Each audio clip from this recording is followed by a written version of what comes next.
School સોફ્ટવેરમાં સમયપત્રક એટલે કે ટાઈમ ટેબલ બનાવવા માટે આપણે શાળા મેનુમાં જશું અને તેમાં ટાઈમ ટેબલ બનાવવું તેના પર ક્લિક કરશું.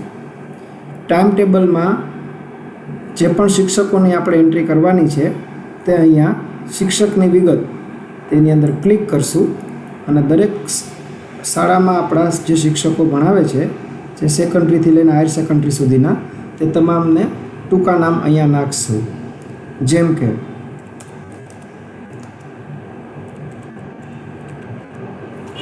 એક કર્મચારીનું નામ છે પિયુષ ઠેસિયા, બીજા કર્મચારીનું નામ છે નિલેશ પટેલ, ત્રીજા કર્મચારીનું નામ છે યુવરાજ બોરડ.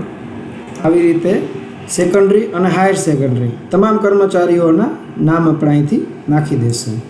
ત્યારબાદ આપણે ફરીથી ટાઈમ ટેબલ બનાવવું તેમાં ક્લિક કરશું. જે પણ કર્મચારી આપણે નાખ્યા છે તેના નામ અહીં આવી જશે. હવે આપણે જે પણ ધોરણ અને વર્ગ નાખેલા છે તે સ્ટેપ બાય સ્ટેપ સિલેક્ટ કરી જશું.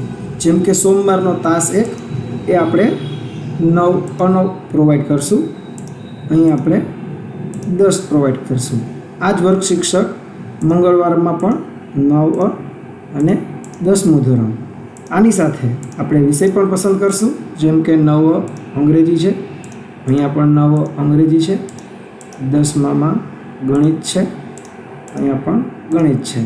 આવી રીતે તમામ શિક્ષકો અને તમામ વાર એટલે કે સોમવાર, મંગળવાર, બુધવારથી લઈને શનિવાર સુધીના તમામ પીરિયડ આપણે અહીં નાખી દઈશું. તેમજ અહીંયા શનિવારનો પહેલો પીરિયડ સમૂહ પીટી હશે તો અહીંયા એડ કરી દઈશું. હવે આ દરેક કર્મચારીની દરેક માહિતી નખાઈ જાય ત્યારબાદ આપણે આમને સેવ કરશું. એટલે કર્મચારીનું આખું સમયપત્રક જનરેટ થઈ જશે, શાળાનું પણ જનરેટ થઈ જશે, શિક્ષક પ્રમાણે અને વર્ગ પ્રમાણે સમયપત્રક જનરેટ થઈ જશે. આ સોફ્ટવેરમાં જ્યારે આપણે અહીંથી ડાબીથી જમણી બાજુ જઈએ તો આગળ શિક્ષકના નામ નથી દેખાતા. તે સતત જોવા હોય તો અહીંયા લેફ્ટ પેનલ ઉપર ક્લિક કરશું માઉસથી તો અહીંયા લોક જેવું દેખાશે. ત્યાંથી ડ્રેગ કરી અને ડ્રોપ કરશું એટલે શિક્ષકના નામ લોક થઈ જશે અહીંયા. હવે જ્યારે આપણે સ્ક્રોલ કરશું ત્યારે શિક્ષકના નામ છે તે સ્ટેડી રહેશે, જેથી આપણે એન્ટ્રી બહુ સરળતાથી કરી શકીએ.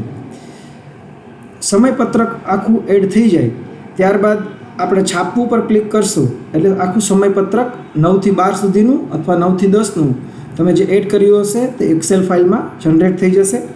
વર્ગ પ્રમાણે સમયપત્રકમાં જશું તો તેમાં સપોઝ આપણે 9 પસંદ કરીએ છીએ તો 9માં કયા કર્મચારીનો કયા દિવસે પીરિયડ છે તેની ટોટલ માહિતી આવશે અને તેની પણ પ્રિન્ટ કાઢી શકશું. આ રીતે આપણે ધોરણ વર્ગ મુજબ પણ સમયપત્રક પ્રિન્ટ કરી શકશું.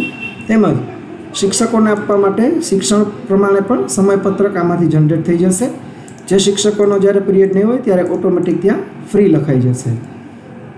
આ રીતે દરેક કર્મચારીનું પણ સમયપત્રક આમાંથી તૈયાર થઈ જશે.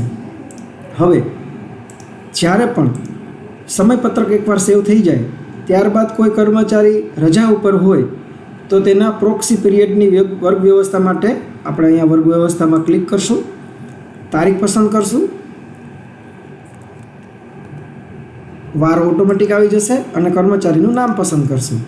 તો એ કર્મચારીનો જ્યાં પણ એમનો પીરિયડ હશે તે સામે આવી જશે, ફ્રી હશે તો ફ્રી આવશે. હવે આ પિયુષ ઠેસિયા કર્મચારીનો પહેલો પીરિયડ 9માં અંગ્રેજી છે આજે, જે ગેરહાજર છે કર્મચારી, તો તેની સામે જે ફ્રી શિક્ષકો હશે તેના નામ અહીંયા આવી જશે. આવી રીતે આપણે પ્રોક્સી સેટઅપ પણ કરી શકશું અને સેવ કરશું ત્યારબાદ એમની પ્રિન્ટ પણ કરી શકશું.